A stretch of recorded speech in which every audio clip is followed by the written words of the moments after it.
Film की शुरुआत एक बेहद इमोशनल और टेंशन भरे सीन से होती है। एक लड़की की हालत बेहद गंभीर होती है और उसे एम्बुलेंस से अस्पताल ले जाया जा रहा होता है। डॉक्टर बिना देर किए उसका इलाज शुरू कर देते हैं। लेकिन तभी कहानी हमें करीब 20 साल पीछे ले जाती है, जहां से इस दर्दनाक सफर की शुरुआत होती है। हम एक छोटे से परिवार से मिलते हैं। इस परिवार में डॉन, उसकी पत्नी आयरिन और उनकी दो बेटियां सारा और एमी रहती हैं। बाहर से यह परिवार बिल्कुल सामान्य दिखता है, लेकिन घर का माहौल बिल्कुल अलग होता है। डिनर के दौरान सारा अपने दोस्तों के साथ पार्टी में जाने की बात करती है, लेकिन डॉन बेहद गुस्सैल, जिद्दी और हर बात पर कंट्रोल रखने वाला इंसान होता है। वह सारा को साफ मना कर देता है और वहीं बैठने का आदेश देता है। सारा बताती है कि उसने पहले ही अपनी मां को पार्टी के बारे में बता दिया था, लेकिन आयरन भी डॉन के डर से उसका साथ नहीं देती और उसे पिता की बात मानने के लिए कह देती है। ऊपर से सारा चुप हो जाती है, लेकिन अंदर ही अंदर वह इस कैद जैसी जिंदगी से तंग आ चुकी होती है। इसलिए रात होते ही वह कमरे की खिड़की से चुपके से बाहर निकलती है, अपने बॉयफ्रेंड से मिलती है और उसके साथ पार्टी में चली जाती है। अगली सुबह उसका बॉयफ्रेंड उसे घर छोड़ देता है। जैसे ही सारा घर के अंदर जाने लगती है, सामने डॉन खड़ा मिल जाता है। वह गुस्से से आग बबूला होकर सबके सामने सारा पर चिल्लाने लगता है। तभी आयरन बीच में आकर किसी तरह मामला शांत कराती है और सारा को वहां से ले जाती है। कुछ समय बाद सारा अपनी छोटी बहन एमी से कहती है कि जैसे ही वह 18 साल की होगी, इस घर और अपने कंट्रोल करने वाले पिता को हमेशा के लिए छोड़ देगी। लेकिन दोनों को पता नहीं होता कि डॉन दरवाजे के बाहर खड़ा उनकी पूरी बात सुन रहा है। यह सुनते ही डॉन सीधे घर के बेसमेंट में जाता है। वहां एक गुप्त कमरा होता है, जिसके बारे में परिवार के किसी सदस्य को कोई जानकारी नहीं होती। डॉन उस कमरे को देखकर हल्का सा मुस्कुराता है। उसी पल साफ हो जाता है कि उसके दिमाग में कोई बेहद खतरनाक योजना चल रही है। कुछ दिन बाद सारा का ग्रेजुएशन पूरा हो जाता है और उसका 18वां जन्मदिन भी करीब आ जाता है। एक दिन आयरिन और एमी शॉपिंग के लिए बाहर चली जाती हैं। घर में सिर्फ डॉन और सारा रह जाते हैं। डॉन सारा को आवाज देकर कहता है कि बेसमेंट में कुछ सामान शिफ्ट कराने में उसकी मदद चाहिए। बिना किसी शक के सारा उसके साथ नीचे चली जाती है। वहां पहुंचकर डॉन उसे बताता है कि यह कमरा कभी इमरजेंसी के समय छिपने के लिए बनाया गया था। लेकिन जैसे ही सारा कमरे के अंदर जाती है, डॉन बाहर निकलकर भारी लोहे का दरवाजा बंद कर देता है। सारा घबरा जाती है। वह पूरी ताकत से दरवाजा पीटती है, मदद के लिए चिल्लाती है और अपने पिता से दरवाजा खोलने की गुहार लगाती है। लेकिन उसकी एक भी आवाज बाहर नहीं पहुंचती, क्योंकि वह कमरा पूरी तरह साउंड प्रूफ बनाया गया था। उसी पल सारा को एहसास हो जाता है कि उसकी जिंदगी अब हमेशा के लिए बदल चुकी है। कमरे में इधर उधर देखते हुए सारा की नजर एक बड़े बॉक्स पर पड़ती है। जब वह उसे खोलती है तो अंदर उसके अपने कपड़े, जरूरी सामान और रोजमर्रा की इस्तेमाल की चीजें रखी होती हैं। यह देखकर उसे समझ आ जाता है कि डॉन ने यह सब पहले से प्लान कर रखा था। उसे वहां एक लैपटॉप भी मिलता है।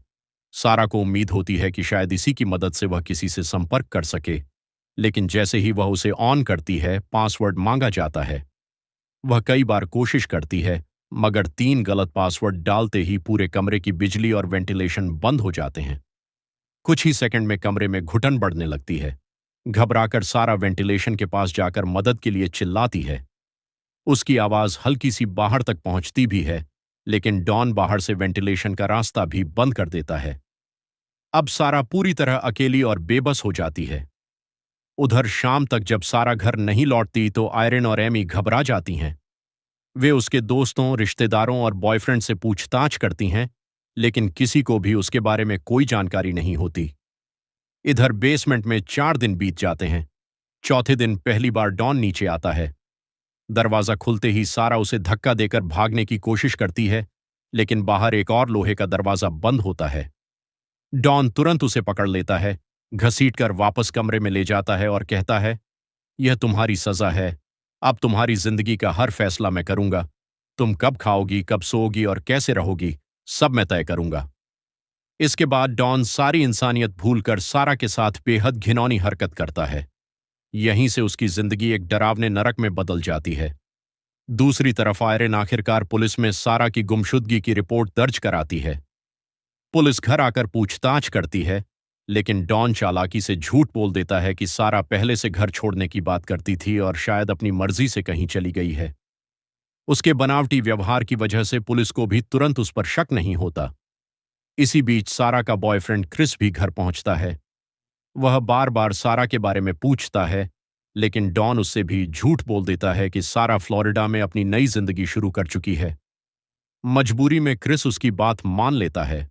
उधर बेसमेंट में सारा को कैद हुए 1 महीना पूरा हो जाता है। उसी दौरान उसका 18वां जन्मदिन आता है। डॉन एक छोटा सा केक और लाल रंग की ड्रेस लेकर नीचे आता है। वह प्यार करने वाले पिता का दिखावा करता है, लेकिन सच्चाई बिल्कुल अलग होती है। केक काटने के बाद वह सारा से कहता है, आज तुम्हारा जन्मदिन है, जो चाहो मांग लो। सारा बिना देर किए सिर्फ एक ही बात कहती है, मुझे यहां से आजाद कर दो। डॉन हल्का सा मुस्कुराता है और कहता है, अभी नहीं, कुछ और मांगो। आखिरकार सारा एक घड़ी मांगती है, ताकि उसे दिन और रात का अंदाजा हो सके। डॉन उसकी यह इच्छा पूरी कर देता है, लेकिन कुछ ही देर बाद फिर अपनी दरिंदगी दिखाता है। अब सारा पूरी तरह समझ चुकी होती है कि इस कैद से बाहर निकलना आसान नहीं होगा। दिन बीतते रहते हैं। एक दिन सारा खाने का टिन खोल रही होती है। तभी उसकी नजर उसके तेज धार वाले ढक्कन पर पड़ती है। वह चुपके से उसे छिपा लेती है और धीरे धीरे उसे नुकीला बनाकर एक अस्थायी हथियार तैयार कर लेती है। उसे उम्मीद होती है कि अगली बार डॉन आएगा तो वह उस पर हमला करके भाग निकलेगी। कुछ समय बाद डॉन फिर बेसमेंट में आता है। इस बार सारा शांत रहने का नाटक करती है। जैसे ही वह उसके करीब आता है, सारा पूरी ताकत से उस पर हमला कर देती है, लेकिन डॉन पहले से सतर्क होता है। वह उसका हाथ पकड़कर हथियार छीन लेता है, उसे जमीन पर पटक देता है और बेरहमी से पीटता है। इसके बाद वह फिर उसके साथ अमानवीय हरकत करता है। सारा की आखिरी उम्मीद भी टूट जाती है। कुछ महीनों बाद सारा को पता चलता है कि वह प्रेग्नेंट है। यह खबर उसे अंदर तक तोड़ देती है, लेकिन उसके पास कोई रास्ता नहीं होता। समय बीतता है और एक दिन उसे तेज लेबर पेन शुरू हो जाता है।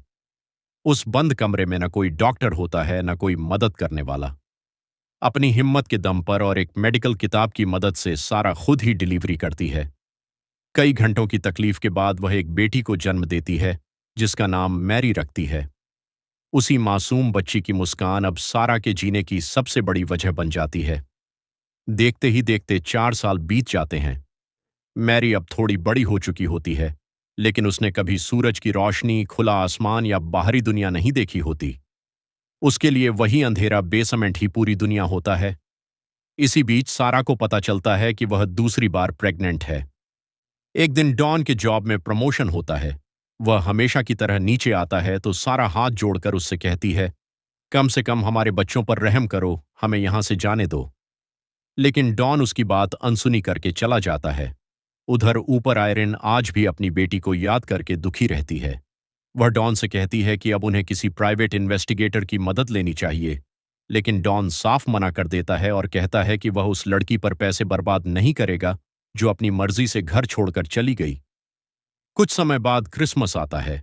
इस बार डॉन सारा और मैरी के लिए एक टीवी लाता है। पहली बार मैरी स्क्रीन पर बाहरी दुनिया देखती है और खुशी से भर जाती है, लेकिन सारा जानती है कि यह खुशी भी अधूरी है, क्योंकि वे उस दुनिया को सिर्फ देख सकती हैं, जी नहीं सकती। समय के साथ सारा एक बेटे को जन्म देती है, जिसका नाम माइकल रखा जाता है। अब उस अंधेरे कमरे में 3 जिंदगियां कैद थीं, जिन्हें बाहर की दुनिया के बारे में कुछ भी पता नहीं था। कुछ साल और बीत जाते हैं। मैरी अब पहले से बड़ी हो चुकी होती है और माइकल भी चलने फिरने लगा होता है, लेकिन तभी मैरी की तबीयत अचानक बिगड़ जाती है। उसे तेज बुखार और सांस लेने में तकलीफ होने लगती है। घबराकर सारा डॉन से दवाइयों की भीख मांगती है। डॉन कुछ दवाइयां तो दे देता है, लेकिन सारा समझ जाती है कि सिर्फ दवा से काम नहीं चलेगा। वह रोते हुए कहती है, इसे डॉक्टर की जरूरत है, नहीं तो मेरी बेटी मर जाएगी। मगर डॉन हमेशा की तरह उसकी बात अनसुनी कर देता है। उधर कई साल बाद क्रिस एक बार फिर सारा के घर पहुंचता है। वह आज भी उसे नहीं भूल पाया होता। आयरन से बात करते हुए उसे पहली बार एहसास होता है कि डॉन ने शायद इतने सालों तक सबसे झूठ बोला है। अब आयरन के मन में भी अपने पति पर शक होने लगता है। कुछ दिनों बाद आयरन इसी बात को लेकर डॉन से सवाल करती है। दोनों के बीच जोरदार बहस हो जाती है। गुस्से में डॉन बाहर निकल जाता है और जल्दबाजी में बेसमेंट की चाबी वहीं गिर जाती है। एमी की नज़र उस चाबी पर पड़ती है। उसे कुछ अजीब लगता है, इसलिए वह चुपचाप पहली बार बेसमेंट की ओर चली जाती है, जहां जाने से डॉन हमेशा मना करता था। वह नीचे पहुंचकर चारों तरफ देखने ही लगती है कि तभी पीछे से डॉन आ जाता है। वह गुस्से में एमी को डांटकर तुरंत वहां से भगा देता है। अब एमी के मन में भी यह सवाल घर कर जाता है कि आखिर बेसमेंट में ऐसा क्या छिपा है जिसे डॉन किसी को देखने नहीं देना चाहता। इधर सारा तीसरी बार एक बेटे को जन्म देती है, जिसका नाम थॉमस रखती है। अब उस छोटे से कमरे में सारा और उसके तीनों बच्चे रह रहे होते हैं। सारा जानती थी कि अगर उसके बच्चे हमेशा इसी अंधेरे में रहे तो उनकी पूरी जिंदगी बर्बाद हो जाएगी। इसलिए वह डॉन से विनती करती है कि कम से कम सबसे छोटे बेटे थॉमस को बाहर की दुनिया में जीने का मौका दे। शुरुआत में डॉन मना कर देता है, लेकिन काफी समझाने के बाद मान जाता है।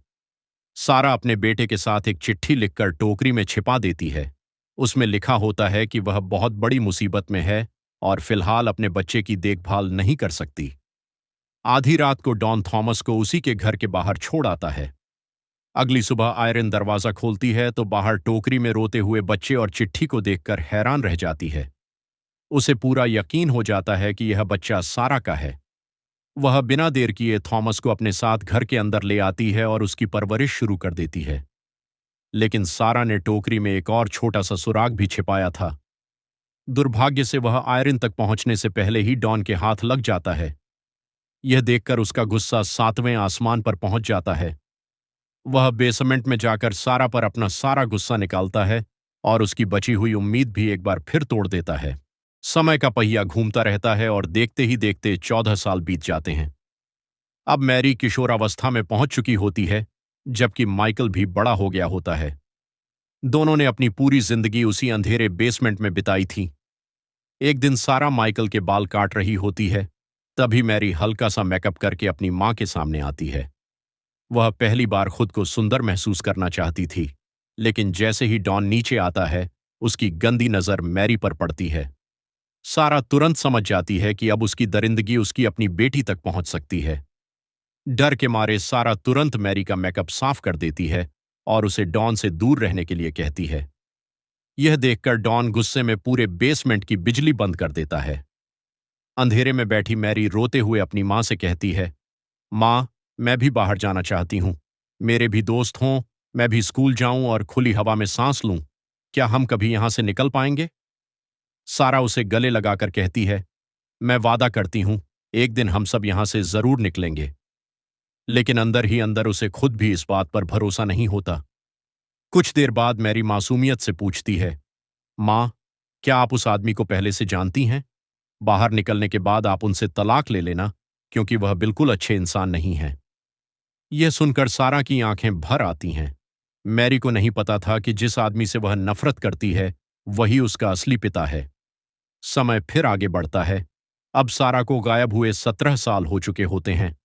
दूसरी तरफ थॉमस, जिसे आयरन ने अपने बेटे की तरह पाला था, अब बड़ा हो चुका होता है।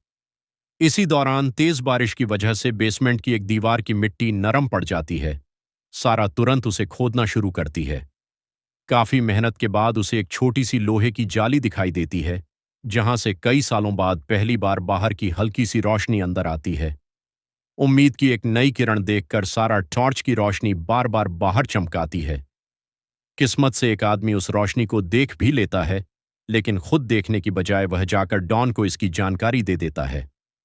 यह सुनते ही डॉन समझ जाता है कि सारा ने बाहर तक पहुंचने का रास्ता खोज लिया है।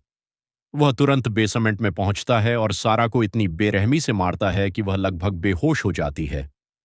उसकी आजादी की एक और कोशिश वहीं खत्म हो जाती है। डॉन की बेरहमी से हुई पिटाई के बाद सारा की हालत और बिगड़ जाती है। कुछ समय बाद वह फिर प्रेग्नेंट हो जाती है। लगातार अत्याचार और खराब हालात की वजह से उसकी तबीयत दिन ब दिन कमजोर होती जाती है। आखिरकार उसे लेबर पेन शुरू होता है। मैरी और माइकल घबराकर अपनी मां के पास बैठे रहते हैं, लेकिन वे इतने छोटे होते हैं कि उसकी कोई मदद नहीं कर पाते। कई घंटों की दर्दनाक तकलीफ के बाद सारा एक बच्चे को जन्म देती है, लेकिन इस बार बच्चा मृत पैदा होता है। अपने बच्चे को खोकर सारा पूरी तरह टूट जाती है। डॉन बिना कोई भावना दिखाए उस बच्चे को वहां से उठा ले जाता है। समय बीतता है और सारा को कैद में 18 साल पूरे हो जाते हैं। माइकल के जन्मदिन पर डॉन उसे एक बेसबॉल बैट गिफ्ट देता है। पहली बार ऐसा तोहफा पाकर माइकल खुश हो जाता है। तभी सारा डॉन से थॉमस के बारे में पूछती है। डॉन बताता है कि थॉमस अब स्कूल जाता है, दोस्तों के साथ खेलता है और सामान्य जिंदगी जी रहा है। यह सुनकर माइकल भी बाहर जाकर खेलने की इच्छा जताता है। डॉन मुस्कुराकर कहता है, यह सब तुम्हारी मां पर निर्भर करता है। अगर वह मेरी बात मानेगी तो शायद एक दिन तुम भी बाहर जा सकोगे। डॉन के जाते ही मैरी और माइकल अपनी मां को ही अपनी कैद की वजह मानने लगते हैं। दोनों गुस्से में सारा से उल्टा सीधा बोल देते हैं। यह सुनकर सारा बुरी तरह टूट जाती है। उसे अपने पुराने दिन, अपनी मां, बहन और क्रिस की याद आने लगती है। कुछ देर बाद दोनों बच्चों को अपनी गलती का एहसास होता है। वे मां से माफी मांगते हैं। तब सारा फैसला करती है कि अब उन्हें पूरी सच्चाई जाननी चाहिए। वह कांपती हुई आवाज में बताती है कि 18 साल पहले उसके अपने पिता ने उसे धोखे से इस बेसमेंट में कैद कर दिया था। उसने सालों तक उसके साथ अमानवीय अत्याचार किए और सबसे बड़ा सच यह था कि डॉन ही उनका असली पिता है। यह सुनते ही मैरी और माइकल के पैरों तले जमीन खिसक जाती है। दोनों गहरे सदमे में चले जाते हैं। तभी मैरी को तेज अस्थमा अटैक पड़ता है। उसकी सांसें उखड़ने लगती हैं और सारा समझ जाती है कि अगर इस बार उसे अस्पताल नहीं ले जाया गया तो उसकी जान जा सकती है। मैरी की हालत लगातार बिगड़ती जा रही होती है। सारा बार बार डॉन से विनती करती है कि अगर उसे अस्पताल नहीं ले जाया गया तो वह मर जाएगी। शुरुआत में डॉन मना कर देता है, लेकिन जब उसे एहसास होता है कि मैरी की मौत से उसके सारे राज खुल सकते हैं तो वह मजबूरी में उसे अस्पताल ले जाने के लिए तैयार हो जाता है। यहीं से कहानी फिर उसी सीन पर लौटती है जहां से फिल्म शुरू हुई थी। अस्पताल पहुंचते ही डॉक्टर मैरी का इलाज शुरू कर देते हैं, जबकि डॉन पूरे समय सारा पर नजर रखता है ताकि वह किसी से बात न कर सके। तभी एक डॉक्टर कुछ जरूरी दस्तावेजों पर साइन करवाने आती है। सारा समझ जाती है कि यही उसका आखिरी मौका है। वह जानबूझकर डॉन के कपड़ों पर पानी गिरा देती है। जैसे ही डॉन नए फॉर्म लेने के लिए वहां से जाता है, सारा दौड़कर डॉक्टर को गले लगा लेती है और रोते हुए कहती है, प्लीज मेरी मदद कीजिए, मुझे 20 साल से बेसमेंट में कैद करके रखा गया है। उसी समय वहां मौजूद एक पुलिस अधिकारी भी उसकी बात सुन लेता है। डॉक्टर और पुलिस तुरंत मामले को गंभीरता से लेते हैं। कुछ ही देर बाद डॉन वापस आता है, लेकिन इस बार पुलिस उसे वहीं रोक लेती है। पहले वह झूठ बोलकर बचने की कोशिश करता है, मगर सारा के बयान और मिले सबूत उसके सारे झूठ उजागर कर देते हैं। आखिरकार डॉन गिरफ्तार कर लिया जाता है। इसके बाद पुलिस बेसमेंट पहुंचकर माइकल को भी सुरक्षित बाहर निकालती है।